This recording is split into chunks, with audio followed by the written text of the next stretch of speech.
everybody. It is January 19th, 2023. Yeah, Thursday morning. Yeah, hope everybody's keeping high and dry and warm. Yeah, sorry about also no podcast last week. Combination of work. I know that has been getting in the way the past couple months, everybody. I do apologize. We could have done a podcast, but I was so out of it. You were zoned. There's no way. So, but I actually have a set schedule now, everybody. So I can be focused on making sure getting the podcast up, no issue. Except once in a blue moon. Uh, Yeah. when it comes to movie reviews, though, they will be a week later, or as they always have been. Yeah. We're not gonna be able to see it till the Tuesday after the movie comes out now, because my off days now are on Tuesday, Wednesday, unless something better comes along. Yay. Yeah. So take what I can get right now. Well, you're not the only person in that shape. A lot of folks out there don't even have a job and they've got child care they got to pay for, I don't have any. house notes. Well, I don't have any children yet, and house. I help Oh, around I to know. here. So okay, all right. So first couple things we're going to start off with everybody, which we have a lot to talk about today. Um, I guess we'll go ahead and start. We'll talk about this. We'll talk about the some of the Marvel stuff later. Mm-hmm. Later, Mm-hmm. we're going to start off with first off. Do I have to do the numbers tonight? That's up to you. And so supposedly, Avatar outbeat Endgame. So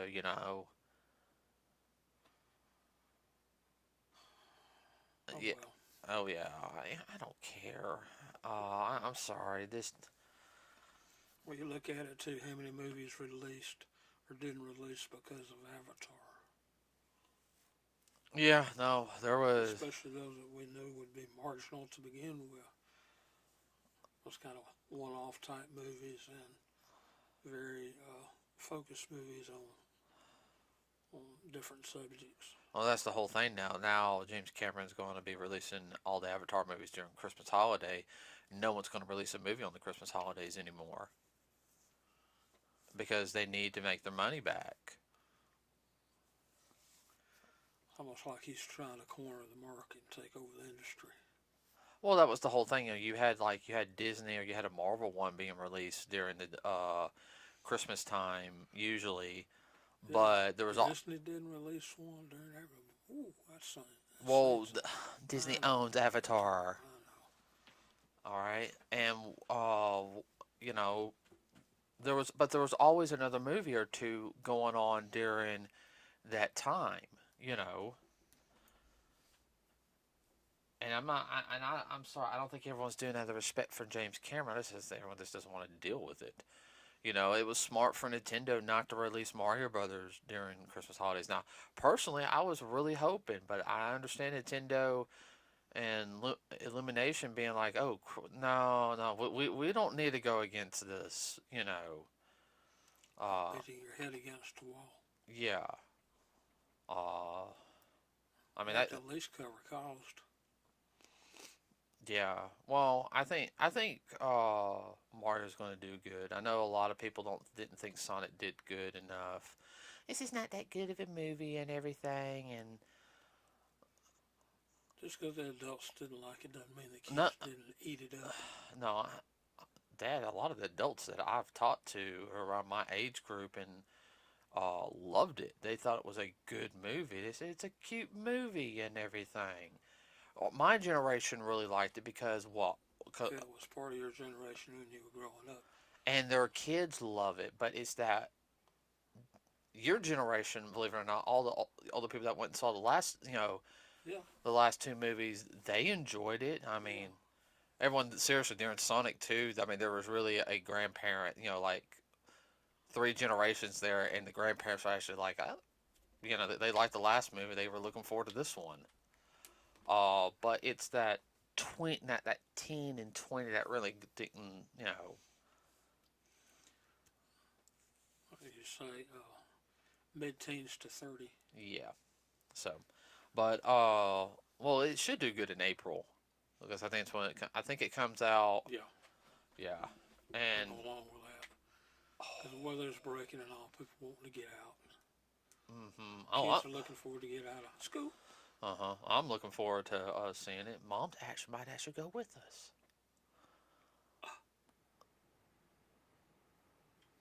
Wow. Everyone, that's the heater going on. Even though it's kind of warm down here, it's raining, so I have to Keep have dampness out. yeah. So what else has been going on? Entertainment wise, what uh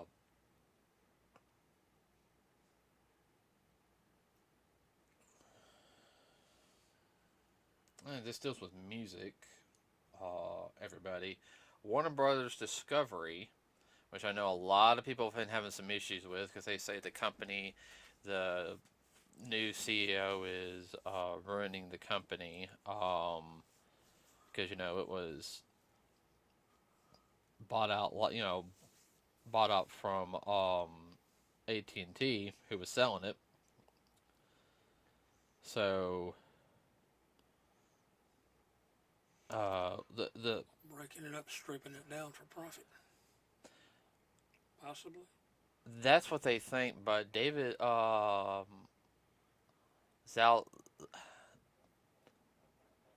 I can't S no, it's ZASLAV. Okay. Um, he cut a lot of stuff down and everything because the company wasn't making a profit. It was hemorrhaging on money. They were in the red on a lot of things, on the overall profit margins. You can only do that for so long. And I think, well, Discovery Plus, is making money. Okay, it really is. Yeah. Uh, yeah, he does make some cheap programmings on Discovery Family, which I'm sorry, I do miss when it was the hub, because it had a combination of good cartoons and Kid-friendly stuff. yeah, well, it had adult like that. It had like Yeah. old TV shows like All in the Family and everything, Yeah. But that's beside the point. AT&T really ran a lot of things into the ground because when they bought it, we even me and you were worried like, oh crap. And I mean, all of a sudden they're throwing, It's like they were buying it up to um, corner the market, so their stuff would do better. hmm and they got rid of Batgirl. They shut down a couple other projects. I do know a couple of projects were already technically greenlit, but they were just letting them run because it was pretty much, Run out the clock. right. Well, I know like the Batgirl one, everyone's upset about because of it was, but and I agree with David's thing. We've got to quit releasing big budget movies on streaming services. Well, they're trying to close down the theaters. Well, he's not that type of person. He's a theater man. He said people like going to the movie theater. They're just trying to cut down on cost and increase profit. Uh huh. Just the old axiom. Well, you don't agree with what he's doing? I didn't say that, but that's what most of this is about. Well, I know I'm like not saying not to cut stuff that's not doing good. well, I know he's been going through. Let's see. I know he's wanting to do more, get back into more animation. He wants Warner Brothers animation back. A combination of some of the simpler styles where you can get more product out, and also good quality too. If that makes any sense. Like stuff that came out in the 60s. Yeah, you had a lot of stuff come out. Yeah. Uh, It was a little simplistic, but the storylines were good. yeah. Well, animation really was only the only people that did animation really was Hanna Barbera and Disney. You know, Hanna Barbera, a lot of their stuff was simplified. You look at it, Oh, I know. but it didn't take away from the storyline. You focus more on the story and the main characters and all, and you didn't worry about the background. It was background. Reason why they call it background. I know. I know. So one thing they're doing is they're looking at maybe selling their music library, which is worth about $1 billion. Okay, when you say sell, does that mean all hard copy, masters, and copyrights? Well, they sold in the early 2000s. Warner Media sold its music division to a group of investors, but they retained the copyrights to some soundtracks, such as the 1973's Westworld and Wizard of Oz. So, the company is looking for buyers for the music copyrights that it owns. So yeah, they're probably going to be selling some of the, not all, but they're probably going to be selling the copyright to certain films. Like they did before. Uh huh. Hanging on to that they figure it'll make them more money in the long run. Stuff that's just sitting there and everything, and like this guys, this is sitting here. We haven't used this in 20. You know, let's just give it to somebody. He might be able to use it. You know. Yeah. He is a. I know he is a businessman, and that's sometimes what you got to do. You know, if you have something sitting there and everything, and everyone It's got 3 inches of dust on it. right, but somebody can use it. I mean, yeah, you might lose, $2-3 billion in the future off of it because it's like, damn, But it's also kind of like we didn't have anybody that could do that. We sold it so we could, we We used. invest that money in something else So, that would grow. yeah, we did it in this. It's grown. We got a thing, and he took that music and did this to it, and it, put it with this film, and now It's doing good. it's doing good. It sucks for us, but at the same time, it's being used and everything. I guess that's also me being a music person there. Oh, I'm sure that's part of it. Well, But like I say, business wise, just sitting there and you're not getting any return on it, something's got to give. yeah, And there's no future return in the near future, or even the late future, that you can anticipate or see. right. Very similar to selling stocks and bonds. Mm-hmm. Except instead of stocks and bonds, it's music. But it is a commodity. Mm-hmm. Now, one thing. So I don't know what it's all going to detail. In a sense, we'll just have to wait. It's not. There's certain things they're not going to get rid of. Everybody, I can go ahead and tell you this right now. I guarantee you, anything dealing with the classic DC music, they're not going to get rid of. Anything dealing with the Batman music or the Superman music, they're going to keep those copyrights. Wizard of Oz, stuff that they know that are definitely iconic. Uh, Well, I figured it's like bricks of gold. I mean, it doesn't go down in value. mm-mm. Oh, come on, that Superman song. Ba, da, da, da, da, da, da. I mean, that's one of the most. Iconic. And Tim Burton's from the was it 88 or 89 Yeah. film? Boom, boom, boom. I mean, that set the tone of how Batman is now. Yeah. Uh, so they're not going to get rid of stuff like that. They're probably also going to get rid of like music. Everybody, it's not just going to be film music. It's also going to be like, you know, artists that don't do anything anymore, you know, unfortunately, that don't have their copyrights to their music. Their music's, because there was everyone needs to understand though, Warner Brothers Music also, Warner had a record label, everybody. So, I mean, you're going to have people who are like, one, maybe an, That was one part of their entertainment division. They just didn't do. They started off making movies and sponsoring stuff. right, no, I know. That was like during the golden age, during the 1930s and Right. 40s. But the biggest record label that came out of the movie industry is Columbia. Yeah. For Columbia Pictures. Yeah, but I was saying was Warner did a lot of like small time people too, Yeah. try to get the next big thing. They might have like one CD that came out. Everybody, if you guys know what CDs are, um, Yeah, well, there's a lot of artists. They don't do more than 2 or 3 albums, and they're done. Not that their career's over with, but they just don't put out a lot of stuff. there's some of them they've done 2 or 3 albums and they're living better than we are.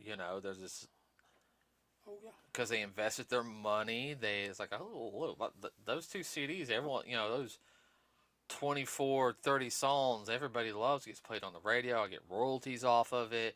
It's used in film, even like stuff overseas. I get royalties off of it. I mean,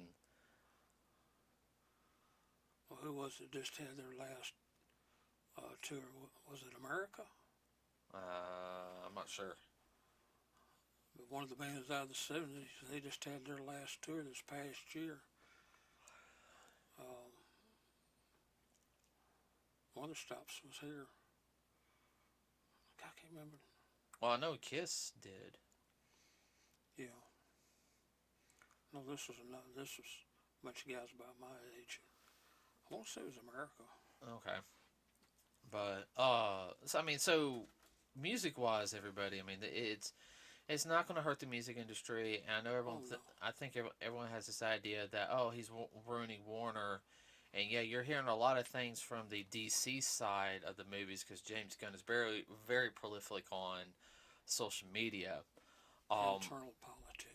Yeah, there is some internal politics stuff going on, and we don't know what's going to happen on the on the on a DC movie thing, which I did hear Matt Reeves, the guy who did the film that came out last year, the Batman, is pushing uh, to be the center of attention. Which, don't get me wrong, I like Batman and everything. He is one of Warner Brothers' best-selling properties, and I think it could do good as a movie series if done right. He gets in control of it like the other ones, because the way he did Riddler was really, Yeah. really good. He could pull out other characters. I just hope he doesn't go with the Joker. Next thing you know, the Joker appears. I don't want the Joker in any films in a while. But I'm afraid that's what he's going to do. I hate saying it. Everyone wants the Joker.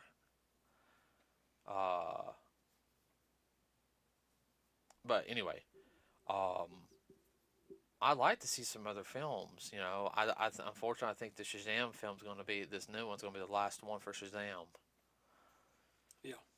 And that makes me mad because I think it's a really good character. I think if Warner Brothers did it right, they could have really had a good,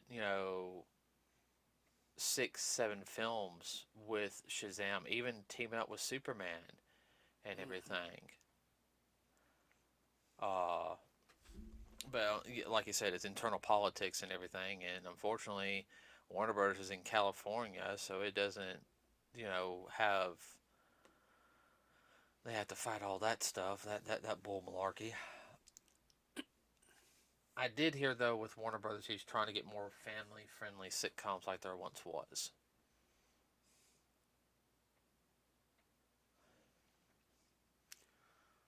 Well, that's kind of hard to do in today's market because they don't want that. They push all this other junk. I know. Leave it at that. Okay. Well, there was that topic.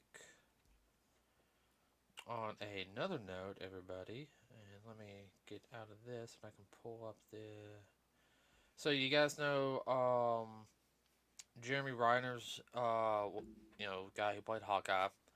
If you guys don't know, we're going to rehash just a little bit that he got ran over by a 14 ton, well, yeah, 14-ton Snowplow. snowplow.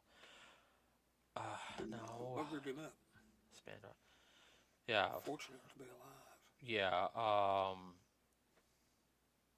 He almost bled out. Didn't know that. Yeah, right side of his chest was crushed. His upper torso had collapsed. He also had a bad head wound that was bleeding and leg injury. He's only 52. Um, He what, 52 or 62? 52. 52. Okay. He was helping out a stranded family member whose car broke down near his mansion close to Lake Tahoe in Nevada when he was struck by a snowcat machine. Um, suffered blunt chest trauma and orthopedic injuries. He is in stable condition. He said he was in a lot of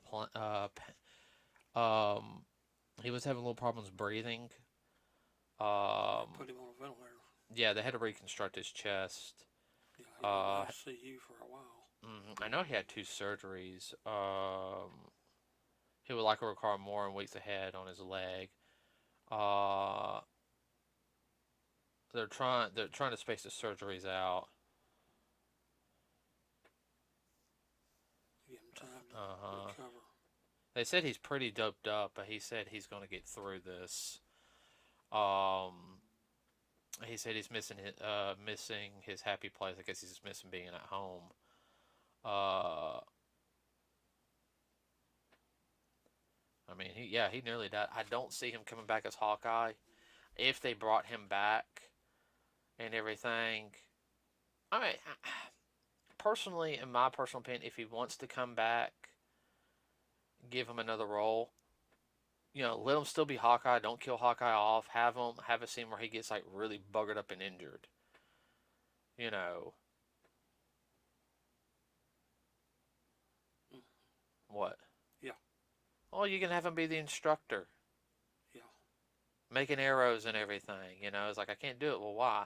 Well, I got hit by this and everything. I nearly, Nearly got me. nearly got me. So yeah, I can't do much anymore. I'm not superhuman. I'm a normal human.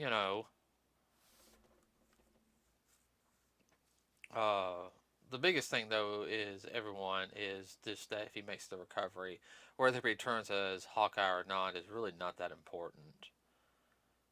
I do hope though if they do, they would send him off gracefully. Yeah. Well, I doubt he'll quit acting. He'll find some other ways to act. Oh, he'd be a terrific voice actor. He's a clown. You can sit there and tell. Any pictures I saw him as in the Avengers, they're all standing like this and everything, all stiff, and he was like doing the pose like Hawkeye, and they're like that one friend who does the Power Ranger pose. I'm sitting there like. The term is he's playful. No, he really does seem like a cut up. Brother John has talked to him. Yeah. But yeah,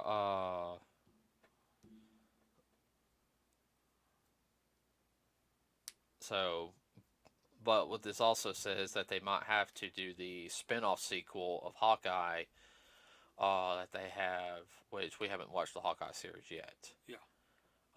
And that's on our list. Hold on. Since we get caught up on other, we need to go back and hit that stuff. What? Oh,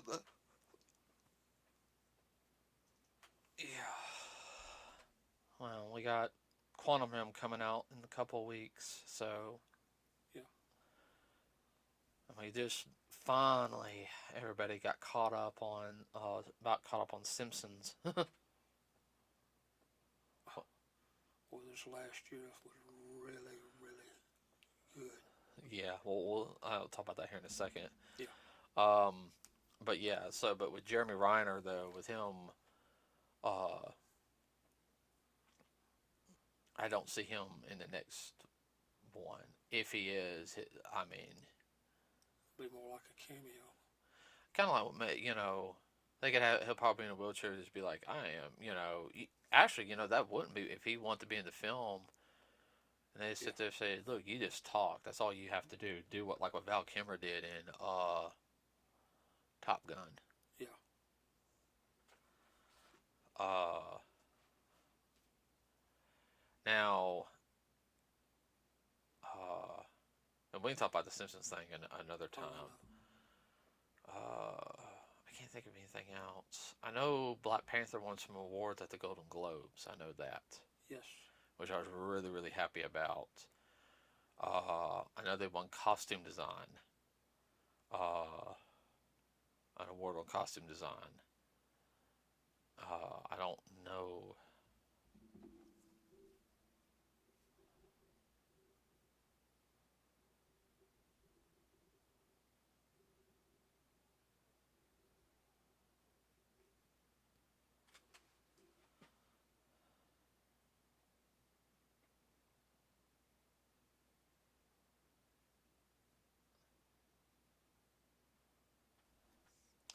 I know Angela Bassett honors Chadwick Boseman in her speech at the Golden Globes, which that was really good. She got a great speaking voice. Mm-hmm. I think she does voice too. Yeah, she won Best Supporting Actress. I remember that, and I was real happy that she's very much of a class act. Well, you could tell it was acting, but it was coming from her, not from just the script. Yeah, no. So I know Black Panther won a couple awards there. And once I get more information on that, everybody, we'll dive into that a little bit more if I can find any. Michelle Yeoh won an award at the Golden Globes. Really? Yeah, now everyone knows that's big because she's the first Malaysian actress to ever win anything from the Golden Globes. Wow. And that was that movie, like Here, There, and Everywhere, that weird comedy, dimensional movie. Yeah. That we didn't see, that I heard's really good. I've had a couple of friends say it's really good. Kai said it was really good, and she said we would actually enjoy it. Well, she's been on a lot of stuff over the years. Oh yeah, I mean she's done stuff with Donnie Yen, Jackie Chan, Jet Li. She's done a lot of stuff with Jet Li. Jet Li. That's one of her buds there. Well, she's been in Bond movies. Yeah, no, she's a great actress. Yeah. Especially for her age. She's in her early 60s. Yes. If you guys didn't know, she was also in Marvel's Shang-Chi as the Ant. Yes. But she basically told the Golden Globe she was not going to cut her speech down. That she will basically, and she said, I will basically fight you on stage. Yeah. And I think that's one thing Hollywood's always, and we talk about and we've talked about racism a little bit before here on the program, everybody. But when it, not so much, and I'm not diminishing anything from any other post, but Hollywood has always had a weird disdain or phobia of Asian actors and actresses or films. Now, yes, Jackie Chan really helped more so pave the wave now. But Jackie Chan was I ain't gonna lie, everyone, he was a moneymaker. All right, those films when they came over, they did good. What? Yeah, he helped pave the way. Of course, it's a whole thing that goes back to the day before even California was a state that the imported Chinese, they basically slaves to work on the railroads and whatnot. Oh, I know. We can get on that. We can get into a history lesson another day on that. Yeah. Bruce Lee. Everyone, of course. He really cracked and opened the door. And I feel like if he lived, one, I feel like if he lived, he would have been a lot more humbler today than what he was, Oh, because he yeah. was cocky. Okay, uh, I could see him being a little cocky, a little bit, but joking around. Because interviews like with Chuck Norris said he was very much of a he very much if he thought you was a friend he'd joke around with you Yeah. um and I feel like also if his son lived, Brandon, Yeah. I feel like if his son lived, we would have had another wave of I think the because his son died what like 94 or Yeah. so. I think we would have had another semi big boom of martial arts action films Yeah. here. If the Crow did good, Crow did good. Yes. If he lived, I would definitely say the martial arts would have boomed even more again. We would have had it like another because like when you had Bruce Lee came on the scene and everything, it really helped pave the way for the martial arts Yes. here in America. And I think his son would have helped boom that more. Hey, the son of Bruce Lee, he's reviving the martial arts. More people wanting to sign up again. Uh, then you would have somebody like Jackie Chan come along and push, even more. I mean, it would have just been a Boom. so. For Michelle Yao, everybody to get it and everything after her so many films that she's done to finally get a Golden Globe is a big thing, Big deal. big deal. I still think Shang-Chi should have won some daggum awards. I don't think if I'm wrong if it did. Everyone let me know. Well, a lot of it has to do with politics too, Oh yeah, internally and externally. yeah. Well, the Oscars. Why we ain't gonna talk about the Oscars. Okay, everybody, that's it for today. Next week we will be ripping apart the first episode, and this will be and Parma. It will be a One and done. one and done. We are going to watch the first episode of the critically hated series, and I mean critically because it is so bad that IDMB or whatever it is ranked lower than Dragon Ball Evolution. Uh, And that no. Yeah, Dragon Ball Evolution is at least a 2.6. This is below a 2. Um, so we will be watching that Velma series, the first episode only. And I will spoil a little thing on one of the other episodes that I found out. And if it's true, I have something to say about that. Um, so, yeah. And we'll dive into that. Oh, I got some friends that have already seen it, and they're like, I hate it. It's atrocious. And I'm talking about some friends that are even more. All right, so everyone, They're more Uber. they're more open to new things on Give It, and they're like, oh, like I've seen their post on Facebook, it beep beep beep beep beep. Whoa, it's got to be bad if they're saying that because they're usually like, no, it's art, it's expressive, and all They're this. saying it's bad. It is. It goes, it should Bad. never been made. Okay, wow, I got to watch this first episode and see how bad it. See how bad If is. it's making them mad, it's probably going to infuriate me. So, Have blood pressure medicine close by. that's for you, not me. All right, everybody. So next week we will have a review on that. Like I said, that episode is going to be just on that first Velma episode. That's one and done. All right, that's all we're going to watch of it. Might have some alcohol for that one, and I don't usually say that. Uh, okay. Please like and subscribe to us here at Nerds with a Cause. I will be trying to post more stuff on our Facebook page. Be working on that. That's it. That's all I got. So with that said, everybody have a wonderful weekend. We are out.